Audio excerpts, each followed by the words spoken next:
Assalamualaikum warahmatullahi wabarakatuh. Pada kesempatan kali ini kita membahas tentang dampak kolonialisme dan imperialisme di Indonesia. Setiap masa pemerintahan yang terjadi di Indonesia itu ternyata membawa dampak mulai dari masa kekuasaan VOC, masa pemerintahan Daendels, masa pemerintahan Raffles, dan masa pemerintahan kolonial Hindia Belanda. Sekarang kita bahas dulu masa kekuasaan VOC. Pengaruh VOC di Indonesia diawali dengan kedudukan mereka di Batavia tahun 1602 sampai 1799, di mana dalam perkembangannya VOC mulai turut campur tangan dalam kehidupan politik kerajaan-kerajaan lokal, sehingga hal ini berakibat pada semakin kecilnya kekuasaan para raja terhadap wilayahnya. Penguasa pribumi menjadi bawahan VOC. Yang ketiga, politik adu domba yang dijalankan oleh VOC menyebabkan perpecahan di kalangan keluarga kerajaan. Kemudian pada masa Daendels dari tahun 1808 sampai 1811. Pada masa pemerintahan Gubernur Jenderal Daendels, penguasa pribumi diangkat sebagai pegawai negeri. Mereka hanya menerima gaji bulanan dan dilarang menerima upeti. Selain itu, mereka kehilangan jabatan secara turun-temurun, dan pergantian itu nanti mereka diangkat oleh Gubernur Jenderal. Selain itu, mengakibatkan Pulau Jawa dibagi menjadi 8 karesidenan dan kedudukan pribumi semakin merosot. Setelah itu juga terjadi dualisme pemerintahan antara penguasa pemerintahan Eropa dan penguasa pemerintahan pribumi. Selanjutnya pada masa pemerintahan Raffles tahun 1811 sampai 1816. Masa pemerintahan Inggris di Indonesia dijalankan oleh Thomas Stamford Raffles yang berkedudukan sebagai Letnan Gubernur Jenderal. Pada masa pemerintahannya, Raffles berupaya mereformasi sistem pemerintahan di Hindia Belanda. Di antaranya, pembagian Pulau Jawa menjadi 16 karesidenan. Yang kedua, pembaruan di bidang ketatanegaraan. Yang ketiga, penghapusan ikatan feodal dalam masyarakat Jawa. Kemudian yang keempat, kepastian hukum bagi masyarakat. Selanjutnya masa kolonial Belanda tahun 1830 sampai 1942.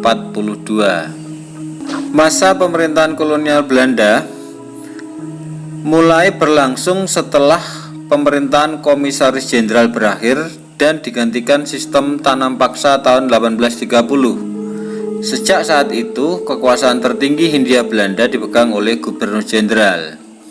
Hal itu mengakibatkan diantaranya salah satu gagasan yang berdampak besar dalam bidang pemerintahan pada masa ini yaitu Pact Nederlandica atau Perdamaian Nederlandica. Gagasan yang dicetuskan oleh J.B. van Hoots tersebut bertujuan menyatukan wilayah Hindia Belanda di bawah satu kekuasaan Belanda. Gagasan tersebut yang kemudian nanti menjadi cikal bakal wilayah NKRI. Kemudian di bidang ekonomi masa kekuasaan VOC, dampak ekonomi pada masa ini erat kaitannya dengan praktek eksploitasi oleh VOC di berbagai wilayah Kepulauan Nusantara sejak tahun 1605. Secara umum, praktek eksploitasi dijalankan VOC berupa tanam paksa, penyerahan wajib, monopoli dagang, dan penyewaan pajak. Monopoli dagang VOC dipusatkan di Kepulauan Maluku dan Banten. Di Maluku, VOC memonopoli kegiatan perdagangan rempah-rempah. Sedangkan di Banten, VOC memonopoli kegiatan perdagangan lada. Praktek eksploitasi VOC juga berkaitan dengan kebijakan VOC, yaitu Verplichte Leverantie dan Contingenten. Pada masa pemerintahan Daendels, dampak ekonomi pada masa ini adalah perubahan sistem perekonomian tradisional menjadi sistem perekonomian modern.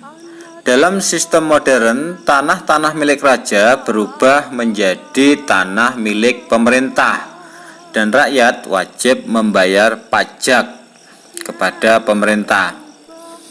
Perubahan status tanah menyebabkan petani wajib membayar pajak hasil bumi kepada pemerintahan kolonial.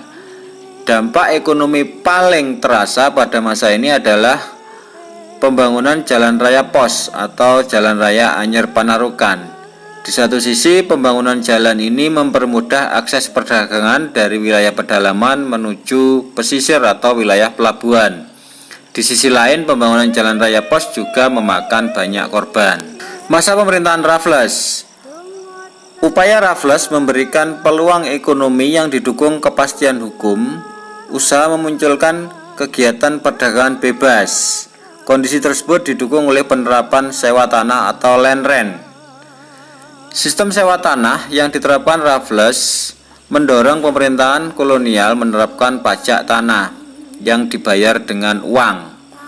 Pada masa pelaksanaannya, sistem sewa tanah sangat memberatkan rakyat.